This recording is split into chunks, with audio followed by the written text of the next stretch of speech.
up, guys? Welcome to Dynasty Drip today. We're trying something new. We're taking what we usually do as a pre-recorded Flex Friday show. We're doing it live. No expectations if it's just going to be us sitting in here. But if you do happen to pop in, we're going to walk you through some of our flex plays, some fun streamers, and we are totally happy to be interactive. So if you guys need any lineup advice, would you play A over B? Which start, sit, streamers, anything like that, we are happy to help you out. But this is Flex Friday. We give you DST, QB, all the streamers you need. Then we do our flex players. So I got Andy here, and he's going to go over his DST streamer to get us kicked off. Well, I'll give you a hint. It is not the Miami Dolphins. So I'm rocking with the Chargers this week. You know, they haven't really scored that great for fantasy, but 6 in pass D DVOA, right in the middle for the rush defense. So I think this is a pretty solid unit. They're just near the bottom with only 4 turnovers. But this Dolphins team without Tyreek Hill does not really scare me. Tua has shown that he can turn the ball over at any time. And I think they show up in a big way after back-to-back losses. I think Harbaugh is just going to get this team going in the right direction. And that's what I think is going to happen on Sunday. Yeah, I mean, I'm with you here. I think the Miami team, it's been fun. The Waller thing's been super fun as well. But I'm definitely not scared of them. And I think this Chargers team is going to be a little interesting coming off some of these losses as well. So moving into my streamer for the week, I'm going with the New England Patriots going against New Orleans. A couple things I like about New England. Number one, I did pick them up in a couple leagues. A lot of it's because I just like their upcoming schedule. I think they kind of have one of those things where they don't have the perfect game every single week. They're not playing the Titans every week, but they got 4 pretty good matchups over the next month. And I think New Orleans is a pretty good matchup. New Orleans has been fine, but in general, I'm not super afraid of them. And I do think New England's probably going to be a little hyped, man, coming off the Buffalo game. I guess there could be some lag on one side, but I also think they're coming into their own as a team. And one thing I know about Mike Vrabel as being a Titans fan and why I didn't want him ever to leave is I think Vrabel just overachieves. And I think this Patriots team, especially the defense, is going to start to do that moving forward this year. For sure. And they've been pretty good against the run all season, but now with Christian Gonzalez back, I think they're going to be good against the pass. And like you said, they're coming off a big win, but so are the Saints getting their first win of the season against the Giants last weekend. And what are the odds Spencer Rattler puts together good back-to-back games? I would take that as pretty low. Pretty low. It's not very likely. So now we're going to move into our kickers.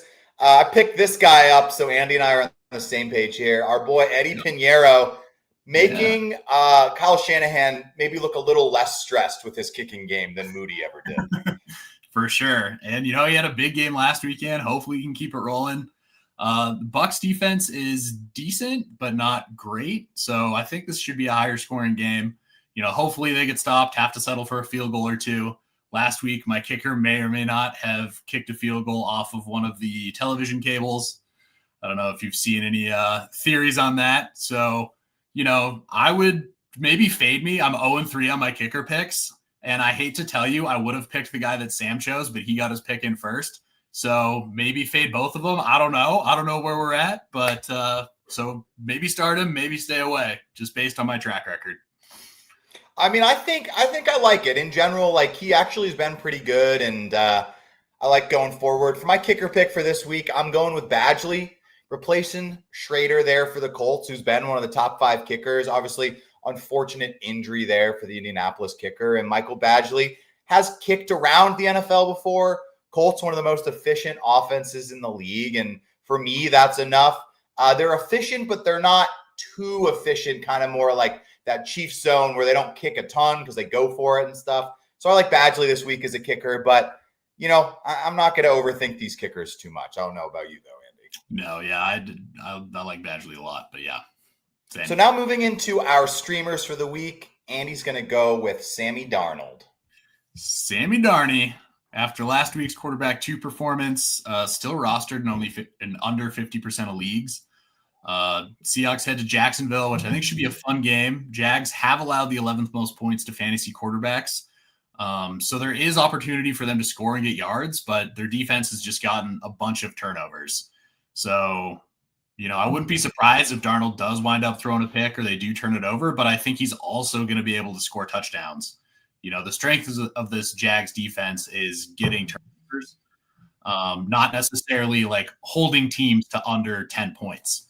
So should be good opportunities. And this version of Darnold looked just like he did at the start of last year in Minnesota. Haven't seen Jets Darnold yet or end of the year Minnesota yet. We'll see if that's coming for the Seahawks, but as of now, I think it's a great play. Yeah, I mean, Darnold's been really solid, man. And in general, this isn't like a bad matchup. I mean, like you said, like Jacksonville has been forcing some turnovers, but they've been allowing points. So it's definitely not one I'm going to run away from when it comes to that sort of thing. And I'm going with Mac Jones, dude. I don't know if I'm just buying in what I saw last week. Maybe he's playing on one leg. Purdy ruled out again, so Mac Jones is getting the start. But going up against Tampa Bay, this game's going to come down to a game-winning field goal on one end. So hopefully Pinheiro is the one hitting that kick. But Mac Jones has been really good as a starter in general for a streaming option. And he's deep, dude. I don't really think he's going to be too heavily owned except in like a super flex format. And in general, the Bucs have been giving up a lot of points. Like they do make some plays, but a lot of these Bucs games turns into shootouts because Baker's putting up so many points as well. Yeah, I mean, we saw an awesome game last week in Seattle for the Bucs and their offense. So I think this will be a high scoring game. Hopefully Jennings is back. The only thing I'm worried about is this lack of receivers to throw to. But the 49ers do such a good job scheming guys open that he will be able to make plays, and you can pass on this Bucs defense. So, are you hating on prime career Calvin Johnson, Kendrick Bourne for the 49ers?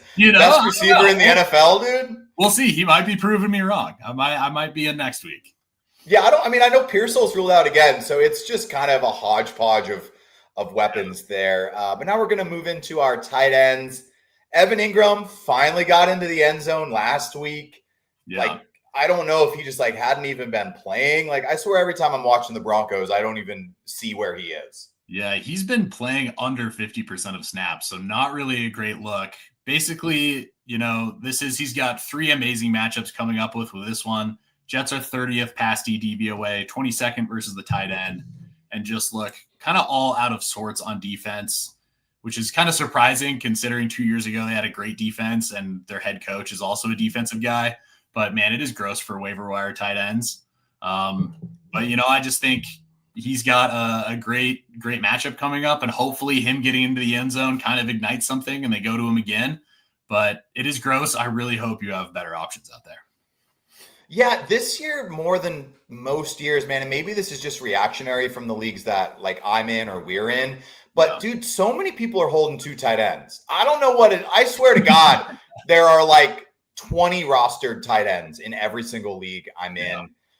Someone who is a little less rostered, though, my boy Tonjes, number 1 weapon for the 49ers.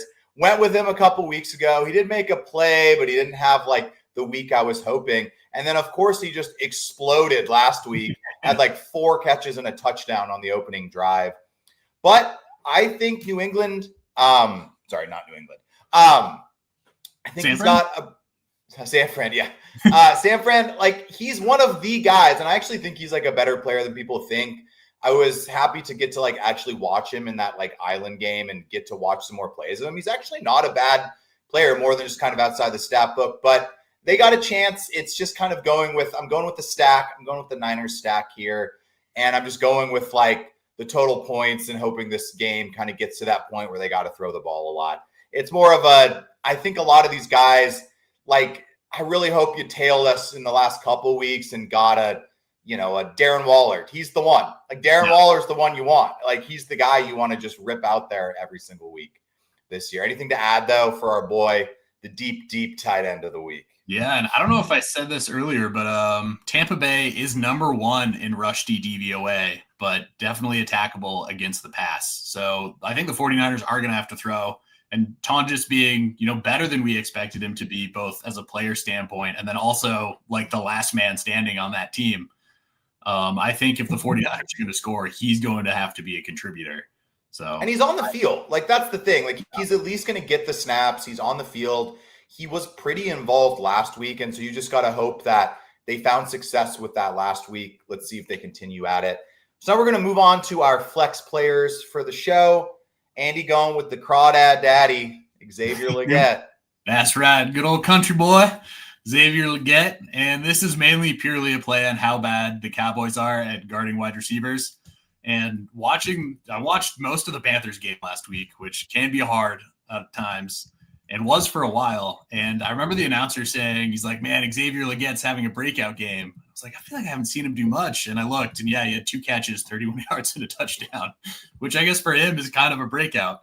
But his first 2 games, he had 8 targets, then 7 targets.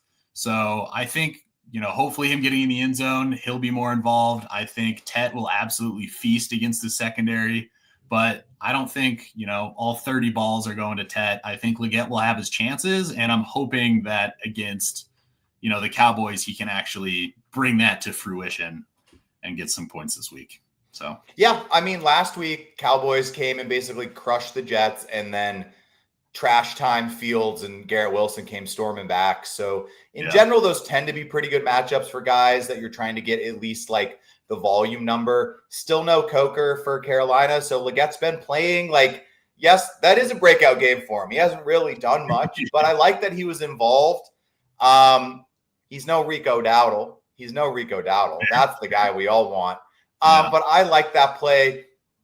For my first flex option of the week, dude, I'm going with the Fumble King.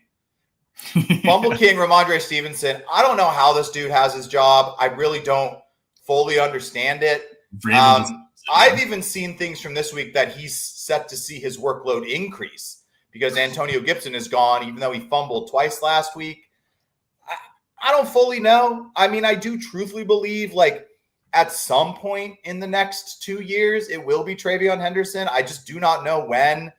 For me, I have to remind myself, Mike Vrabel was the same coach that put Dion Lewis on the field over Derrick Henry. And I know that as a Titans fan, he did that. That's not not some made up story. That literally happened.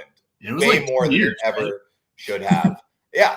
But Stevenson's been good. He seems to be the goal line back. He seems to be the lead back. And I mean, even if his volume stays the same, I think he's a flex-worthy player in what seems to be a slightly ascending Patriots offense. I'm not going to say there's some top 5 unit, but they've been ascending. Drake May looks good. I like healthy Stephon Diggs, Hunter Henry.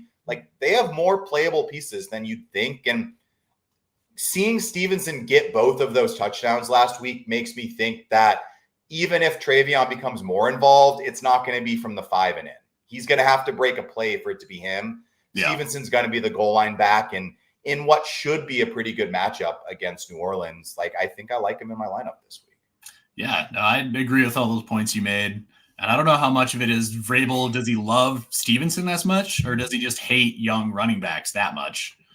Because like you said, I think eventually Henderson will start to get his, but for the time being, it's definitely Ramondre Stevenson. And this matchup also, it's, Saints middle of the pack in rush DVOA, 11th most given up points to the running back. So it's not like he's going up against a real stout, tough defense either. Yeah, something I did too read, and look, take this with a grain of salt. Could just be Twitter analysis, but I did hear some people talking about how they think Travion may not know the playbook super well, about how he went the wrong way on a couple plays and he had to tap the fullback to ask what he had to do one play. So that's not my analysis. I did remember seeing him tap the fullback.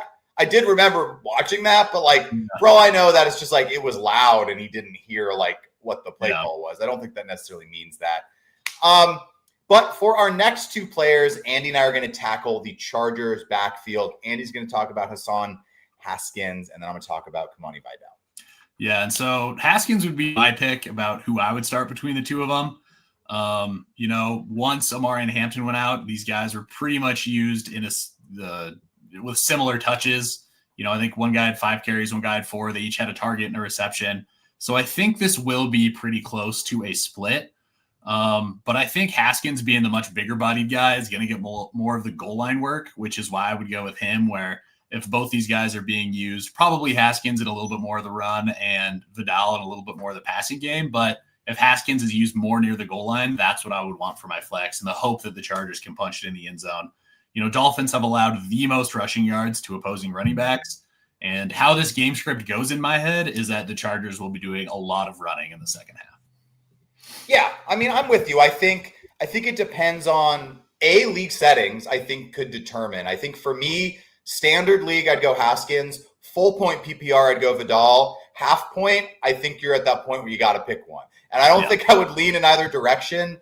I think, unfortunately, it's probably going to be a potential like hot hand situation where like if one of them starts to look good, like, I mean, think of the Cardinals last week. Like everyone thought it might be DeMarcado. He had a big play, but Michael Carter actually like got most of the run. And now this week, I think DeMarcado, like, did you see that the coach literally got fined $100K for like hitting him on the sideline? I didn't even know that. I did not even know that until I saw it. And then I went back on Twitter to like watch it, and I was like, dude, watching that as DeMarcado being that guy last week. It was like, yes, he's getting in. It was like, man, and then So we got a question here from Mark. Yo, should I start Justin Herbert or Justin Fields? Andy, do you want me to go first while you think about it, or would you like to go first? And then I'll. I think I know which Justin I would take though, but yeah, I think for me personally this week, I'm just going to go with Justin Fields. Now, if I had to guarantee my quarterback got me 6 points, I would go with Justin Herbert because Justin Fields possesses the ability to get you -5 points and throw 5 interceptions. As for Justin Herbert, long-term, still love Herbert. I think short-term, the injuries on the O-line are going to stunt him a little bit. I think their offense could just be a little more simplified with, obviously starting running back out, potentially 2 to 3 offensive linemen out. I do think they're both good plays, but it's very hard to look past like the ability Justin Fields has to score 30 points on any given week. I guess the one caveat would be 6-point passing touchdown. I'd probably go Herbert. And see, for me, I'm going to make it hard for you, Mark. I am on the other side. I think I would go Justin Herbert this week. I just like that matchup against the Dolphins. Even though I think they're going to be running it in the second half, I think he can easily have a big enough game through the first 3 quarters to get you a bunch of points. And Fields can go nuclear, but this Broncos defense is tough. And I would be more worried that this is going to be one of those 6-point games for him than like the 30-point game he had against, or however many points he had against the Cowboys last week. I know he balled out in the second half. So that's where in general, I do think you have a good choice. Like, I think you could be doing a lot worse, like picking between, I don't know, just off the top of my head, Mac Jones and Sam Darnold. Like, I would take both of these guys over those two because these are just like starting every week options. It really just depends. What I would say is like if you're going up against Justin Herbert in another league, play him because he's going to drop bombs on you. That's the luck I've had in a lot of leagues this year is that's how I'm going this. And we'll stick with the audience interaction here. I appreciate you guys joining in. If you are coming in, make sure to like the stream, hit subscribe. This is Flex Friday. We're going to start doing this every Friday. We usually do it pre-recorded. The fact that 2 people have even commented, we're probably going to keep trying to do it live.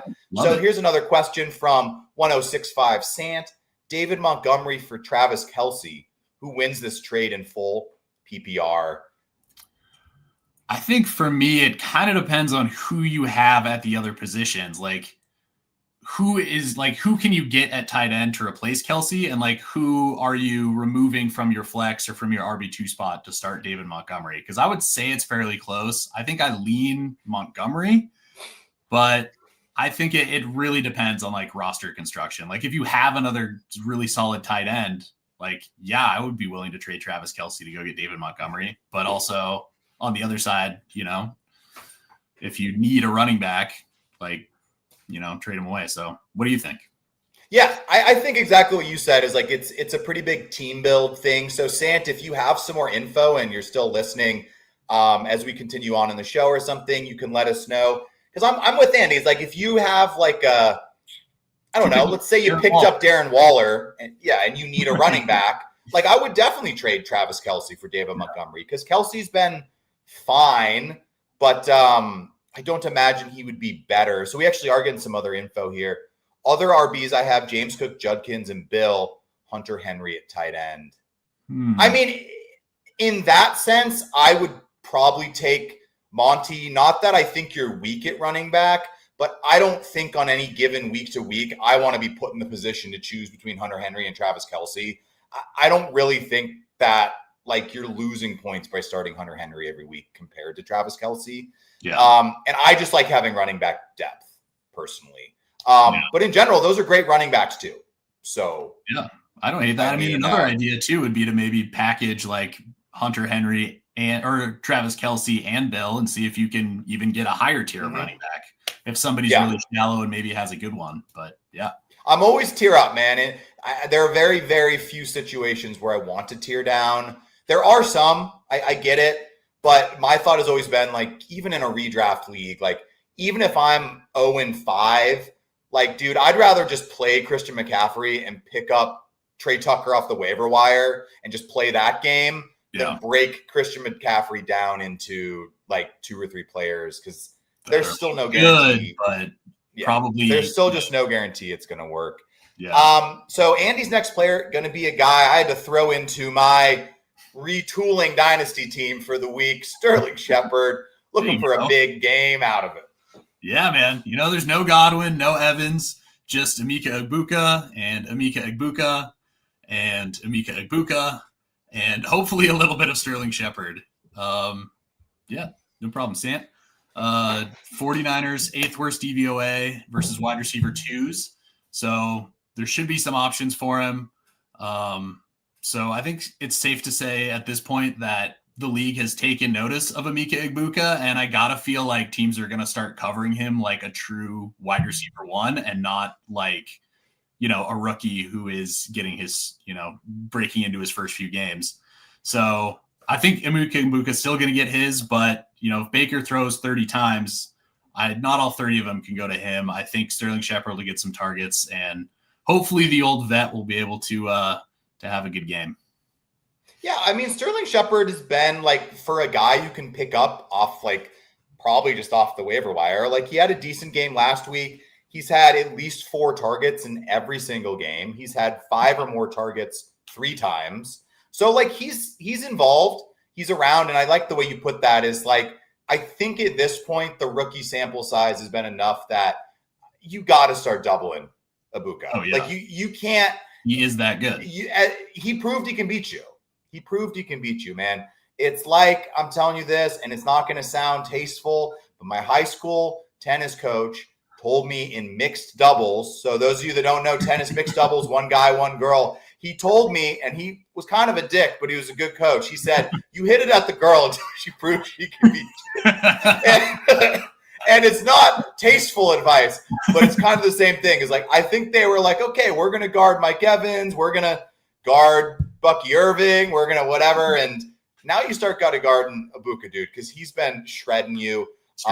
Like I said, I threw Shepard in a league. Like, I'm not loving it. I'm not playing him over some like absolute stud I got, but my mindset is on the same with you. And honestly, I could have saved potentially one of the best flex plays of the week for last. In general, I wouldn't have thought this wouldn't even been like allowed, but looking at the numbers, probably just because they're coming off a bye. So in a redraft league, like Romeo Doubs is like a good redraft own, but he's not like some stud that you're afraid of dropping, I think. So I think his ownership numbers and his start percentage numbers were crazy low compared to what I expected. And he's coming off like a massive game, another good matchup for Green Bay. And I just think, you know, with no Jaden Reed, like it's going to be Doubs. I think Golden's going to be another good start. His breakout game's coming as well. But let's ask the Packers man himself, Andy, and then we're going to get to another trade comment. Awesome. Yeah, no, I love Doubs this week. I love Josh Jacobs this week. I've been watching videos of Micah Parsons talking to the media, talking about how fired up this team is. The Packers have historically been a little slow coming out of the bye, but I'm really hoping that this year it's different. You know, they're 14.5-point favorites at home. They have an applied team total of 29. So even if Jacobs punches it in the end zone twice, like that still leaves room for Doubs to catch one who has been far and away Jordan Love's favorite red zone target with 3 touchdowns in the last game.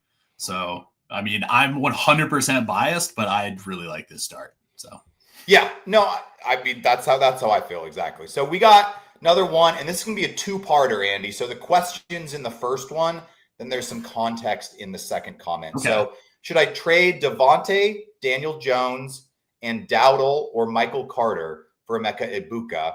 And then the context is it is a super flex or 2 QB league. And he just traded Derrick Henry and DJ Moore for Lamar and Swift. QBs are Allen, Kyler, Daniel Jones. Oh, wow. So you've got... No, but he has Lamar too now? Oh, damn. That's what you're setting. Is that, Bronson, are we reading that correctly? So you actually have 4 starting quarterbacks because you just got Lamar? I think that's how I'm reading it. That's what I would interpret it as. So let's yeah, okay. He said yes. So that is correct. He now has 4 starting quarterbacks. Yeah. I mean, I would do this deal. I definitely would rather give Carter over Dowdle, though, for sure. Like if this owner is giving you that choice of giving him Michael Carter or Rico Dowdle, I would definitely lean giving away Michael Carter because I love just the spot start ability of Dowdle for this week that I wouldn't mind holding on to him. Yeah. And if you have a QB to burn, you're doing the right thing. Like I like Devontae Adams, but Ibuka looks like a top 7 wide receiver like rest of the year. Whereas I think Devontae is more like a top 16 wide receiver. Yeah. I think I agreed. I agree with that. Yeah. And I think if potentially you can get more for like trading Kyler and there's another receiver you have, because I do like Devontae Adams, but yeah, it's not a low on Adams thing. Yeah. So because I feel like most weeks, once Lamar is back, it's like you're going to be starting Josh Allen and Lamar Jackson every single week. So if this guy, I don't know what other receivers you have, but if you could do Kyler and one of them for Ibuka and see it as a tier up at quarterback, but I'm definitely fine with getting rid of Daniel Jones and Devontae Adams and a running back for Ibuka.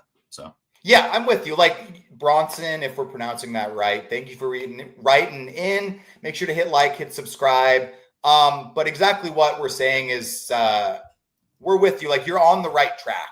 Tiering up, using your QBs to tier up is the move if you have 4 of them. I do that every year if I can in some sort of super flex. Any worry about Mike Evans comes back and if Godwin gets healthy? Dude, Godwin might just be done for the year. The fact that he's already out again, it's scary. I'm not too concerned. I mean, I guess it's realistic to think that you could take maybe 5 to 8% off the ceiling of Emeka, but he's been too good that I'm not.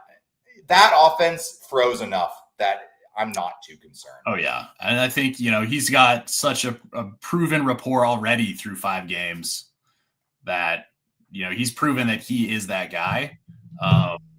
So yeah, even when Evans comes back, I wouldn't be worried about it. Like I think both he and Evans could finish top 12 in points per game once Evans is healthy. Like every year there's usually, 2 receivers from one team in the top 12. Sometimes it's even, 2 receivers from one team, 2 from another team, all make the top 12. So I think just with this passing attack, and I think honestly, I'd rather have, Ibuka over Evans for the rest of the season as well. Oh, easily. Yeah. There's no promises with Evans. Like I mean, I love Mike Evans. I'll be rooting for him. Oh, yeah. But coming back from a hamstring, like 31. So we got more from VBZ2X. Appreciate you watching, man. CD for Waddle and Scat. I get rid of Waddle. Would need to start. I'm assuming that's Jameson Williams because Javonte wouldn't even be a bad thing. Oh, yeah. Golden, Hendy. I mean, depending on your running backs, yes. I mean, I'm not trying to sell Scattaboo, but it's hard to ignore that CeeDee Lamb would be a first-round pick, from as soon as he comes back for the rest of the season. With how good that Cowboys offense looks, I mean, as soon as he comes back, I think he's going to have a monster rest of the year as long as he's healed up. Yeah, and then, I mean, I don't mind getting rid of Waddle, and if it puts you in his Bijan too, he said. So, I mean, if you got Bijan, I think you go for CeeDee Lamb, dude. I'm not too concerned having to spot start like Matthew Golden or Jameson Williams just for 1 week. Waddle's been good, but there's really no guarantee that it's going to be anything. And then we'll get to another question here from VBZ. Pick 2 flexes, please. Pickens, Olave, Henry, Golden, Jarby, got scat attack. Me too, dude. I got scatted on last night as well, VBZ. Somebody scatting on somebody else. It felt real good. Multiple leagues. Scat attacked all at 40% to win. Okay, so you're not you're not that out of it, but I get what you're saying. I think Pickens for sure. Pickens stands out immediately to me. And then I think I would go Olave until Lamar's back. I'm not concerned long-term for Henry, but this week, still no Lamar. It's hard to not keep what we just saw last week with the Ravens, kind of in our head. Yeah. I don't know with you, though, Andy. No, I'm with you. And I mean, take this with a grain of salt. You see the stuff behind me, but I think eventually Matthew Golden will have a breakout game. They're coming off a bye, playing against a real bad pass defense. I think there's more upside with Golden than Olave, but also Olave is leading the NFL in targets. And so especially its full point PPR, I think Olave is definitely a safe option who, Golden could, still do 4 catches for, 50 yards and that's his game. Whereas, I think Olave is going to have a lot more targets. So I'm trying to put this together for you real quick, VBZ. So my guess is he said, I did the trade. Who would you start out of the 3? Look, I still like Golden, but if it's just for this week, I think I would go Jameson. For me, they're playing the Chiefs, right? It's a Sunday night game, correct? Yeah. They're playing the Chiefs Sunday night. At Arrowhead. Something about that makes me think that they're not going to let Amon-Ra destroy them. And so I think Jameson's going to have a chance to make a play. It could just be a hunch, but it seems to be something the Chiefs do where they kind of have a little of that Bill Belichick old stuff where they're not going to let your best player destroy them. They did that with Mark Andrews very frequently with the Ravens and stuff and they're going to be on Amon-Ra. Yeah. And my brain agrees with it. My heart says Golden, but my brain agrees with Jameson. So. Okay. Mark's back. Love it. Give up Monty, Marv Harrison. And we got a dynasty question. There we go. That's our specialty here. Give up Monty, Marv Harrison, and a mid to late first for Gibbs. Monty is on my bench. Marv is my second flex dynasty PPR. Okay, that's a decent trade. My first question is going to be, how good is your team this year, and do you think that having Gibbs gives you a better chance to win this year? So mid to late, I guess we can assume it. Let's assume it's his, unless we hear otherwise. Okay. So playoff team. Yeah, that is a lot. I mean, I still really believe in Marvin Harrison Jr. long term. So I think if my team was more in the middle to not as good, I would want to keep Marv, second or third best in the league. Okay.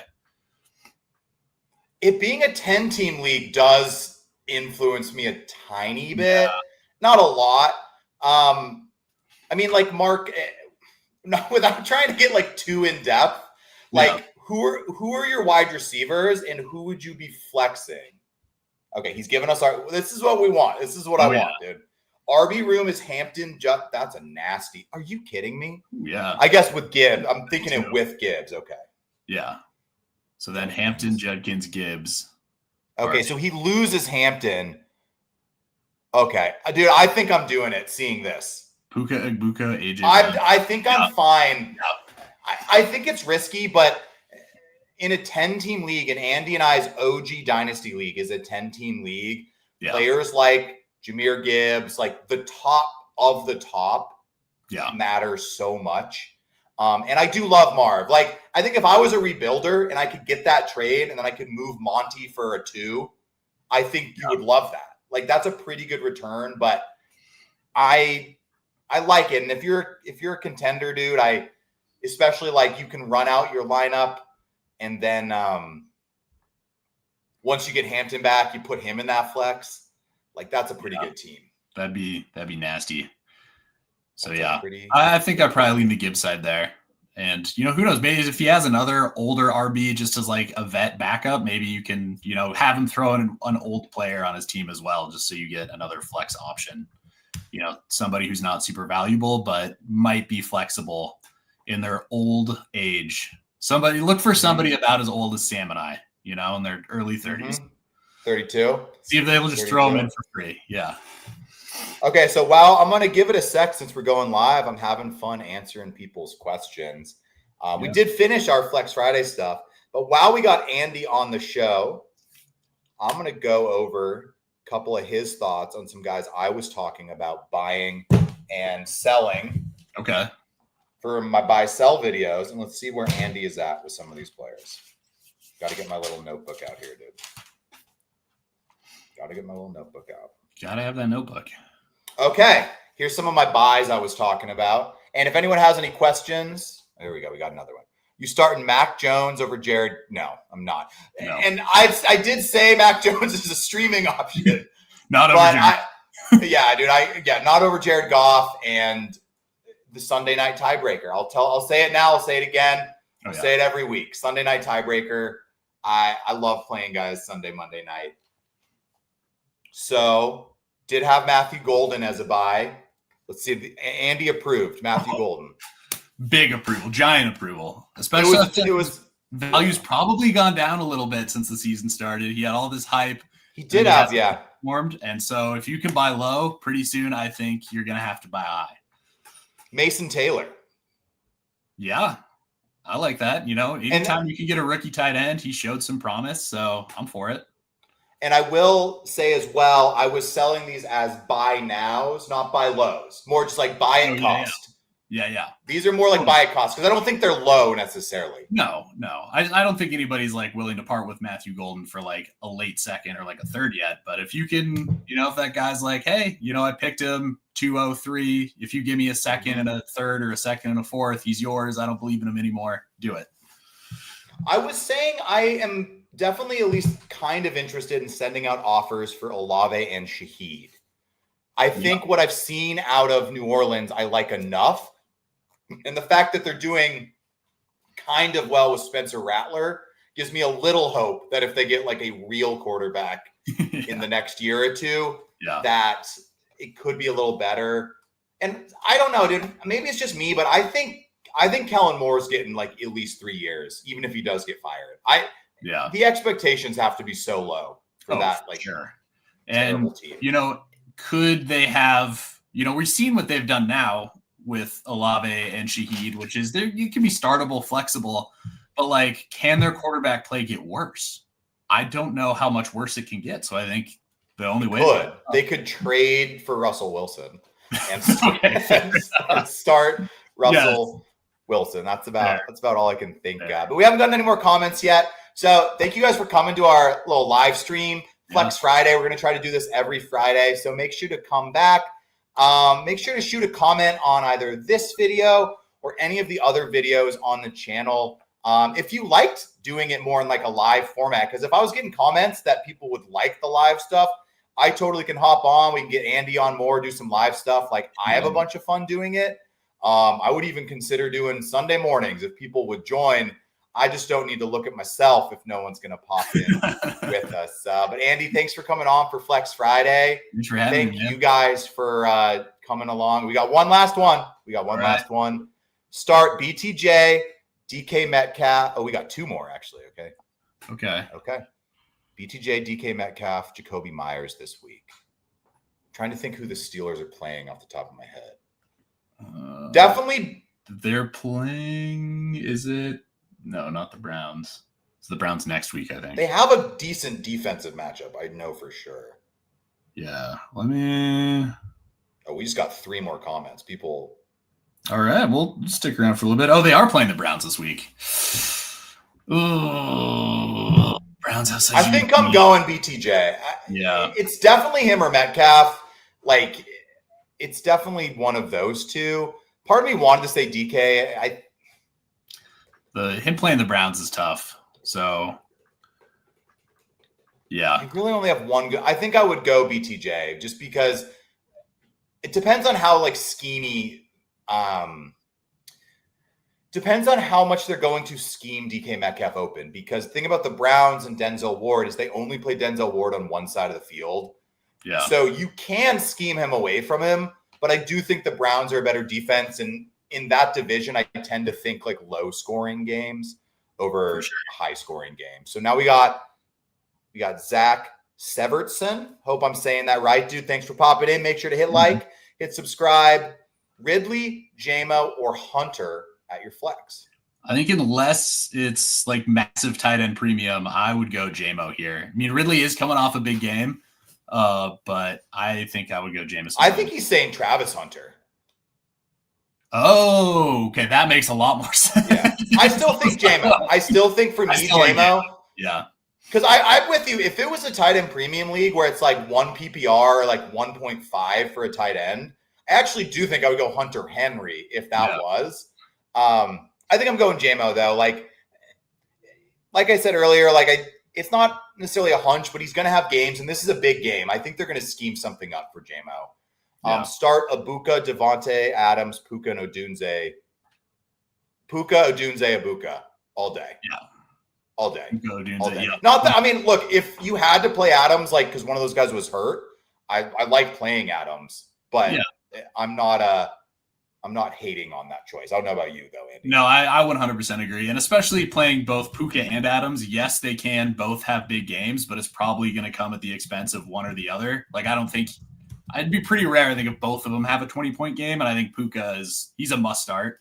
Like, Puka's a must start. And I think Odunze is kind of a must start. See, that was my point. It's like, you can't not play those three guys. I think you're just bragging to us about how good your wide receiver I agree.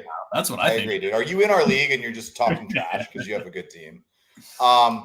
Same guy. So, okay, those were his flex. And Dowdle over Carter at flex with Jacobs. Dowdle over Carter for sure. All day. Yeah. You can't.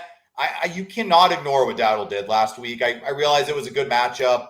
You can say anything you want, but even once Chuba comes back, dude, like, this is going to be probably pretty bad for both of them once Chuba comes back. And I mean, Dowdle has another great matchup this week too. I mean, the Cowboys obviously very bad against the pass, also not great against the run. Yeah. A little revenge angle for Rico Dowdle.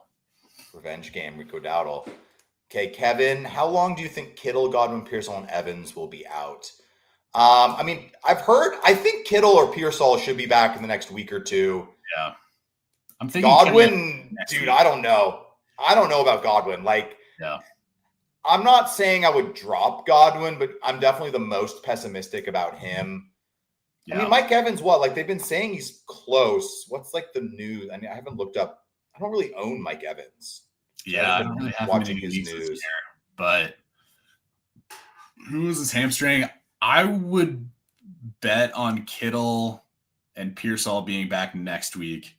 Evans either next week or the week after, and Godwin, who knows?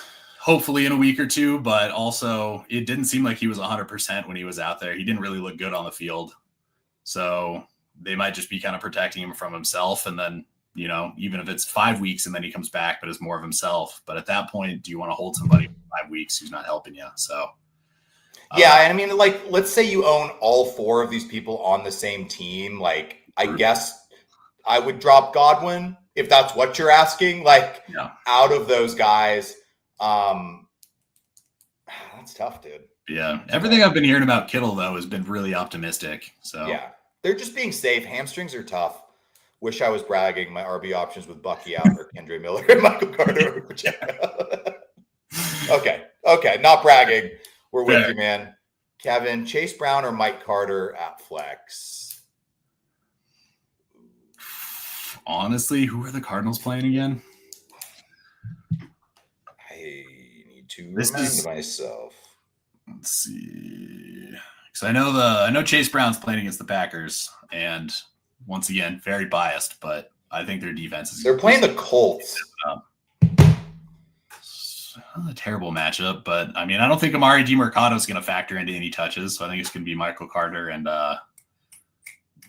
what's his name, the other running back that they got there. I mean, I would grossly. I'd probably go Carter. But I mean, I'm sitting Chase Brown in a league, but I do have I think Bijan, Kyron, and Rico. So if it's Rico Dowdle, I'm definitely going him. But yeah, I mean, I'm with you, Zach, dude. I didn't draft JMO. I made a video this summer about how I wasn't in on his price, but I mean, out of those options we were given, I would go him. You can also just start Matthew Golden. I mean, you never know. He could have his breakout. I think it's going to happen eventually. I think he's really talented. But yeah, I feel you. With all those guys out, my receivers are Bourne and Golden. Oh, this is the guy talking about all the guys that are hurt. Oh yeah. Oh, that's rough, dude. Dude, it's fine. Golden's. I guess Bourne. I mean, Bourne was fine. We're in on Golden. Yeah, long term. Golden, it is a great matchup for him, but yeah, that is rough. I'm with you with the Kittle too, man. I've got him out in a league or two. Okay. Well, it looks like that's the last of our questions. We're going to I'll give 2 more seconds to see if someone, but if not, you guys, thank you for coming. Yeah, is there a pretty good, here we go. Is there a pretty good RB or wide receiver you can get for Chase Brown and Godwin? I mean, short answer, no. Because I just don't think. You can always try, but I think it's going to be tough. I've been trying to trade Chase Brown in one of my leagues for after week 3, and it has not been going well. And I think with Godwin going back injured, I think it's going to be tough. So yeah, I think, you're both selling them low. I think if you can get anything for Godwin, I would probably take it. Chase Brown, I feel like it would be more of a lateral move that you can get for him, but go for it. Yeah, I mean, you could definitely see. I mean, put him on the trade block. You never know what you'd get. Taylor or Tonjes at tight end. Mason Taylor, got to assume. Yeah, I mean, I actually like Tonjes this week. He's coming. Yeah, I was gonna say I like Tonjes over Taylor. Yeah, it's just a defense thing. Denver's got a good defense, and if they do come at him, it could be a little rough. I think Wilson's the guy. Yeah. One of my teammates says they think they would do the God. Yes. Yes, I would do that in 1 second. Yeah. I would do that immediately. Even if Chase Brown has a good game, there's just no consistency with him. And Bill's one of those guys that I think I've been getting trade offers for him in a dynasty league, and I keep just being dude, I think I'm just going to ride it out. Because it's what's his value? I don't know, but I don't want to trade him away and find out I was wrong unless you're getting some crazy offer. And so I would be willing to buy it in redraft for sure. Oh, for sure. Yeah. I think in dynasty, I think he could be a buy. I think in redraft, he's definitely a buy. I think he's going to have a good rest of the year. And yeah, Chase Brown, love the talent, but just that team, their offense is not moving with that offensive line and no Joe Burrow. So we got one more thing we'll do. Last couple minutes of it. We're going to go over our picks from last week. Oof. So green good, red bad. Basically, Giants Myers, Dart Waller. Did have Diggs and White as my flex plays. Tolbert. Dude, it was a Flournoy week. Should have known. Should have known my deep sleeper. Of course. Obviously, Andy had the goated Shaheed call. He won $500 on a bet doing that. So good for him as well. DeMarcado, Tucker, Browns, D. So those are hit rates. It's just, keep ourselves honest. Keep in mind, guys, if you've been to the channel or you're just new here, we go very deep, guys. We don't go with shallow starts. So it's not like these are start sit numbers. These are RB40. A lot of our guys are hey, this guy's on your waiver wires probably. He's only owned in 10% of leagues. So we're, if we could get to, if I get to a 50% hit rate, I think I'll be pretty happy with the caliber of players that we're choosing to start. Okay, so we're going to do one more, and then I'm going to hop off. But I will make sure to just get on and do kind of just Q&As, guys. If you're gonna come in, happy to chat, having a fun time. I just got to pee. And Jelly of the Month, best pickup for end of the bench, Jaden Blue, Ollie Gordon, or Luther Burden. I think Jaden Blue. I think that Miles Sanders out for the year, it does matter enough for me. I agree. I don't hate adding any of those three. I think they're actually all pretty good ads. But I would probably go Blue, Gordon, Burden in that order.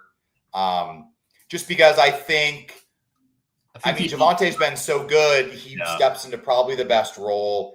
if Achane were to get hurt, I still think Jalen Wright and Ollie Gordon would split. And then Luther Burden's a fun add if you have a deep bench, but expectation-wise, I don't know if he's going to explode. There's just so many mouths to feed in that offense. So, yeah. But thank you guys for popping in on the channel. If you do have other questions, just comment them on any video on my channel. I'll pull my phone out. I will get back to you. I had some videos on Tuesday, Wednesday. Shoot them in there. But Andy, thanks for joining me, my man. Dude, thanks for having me. And we will catch you guys next week for Flex Friday. And we'll try to do some more lives if you guys want to join. We love helping you guys out. So take it easy, y'all.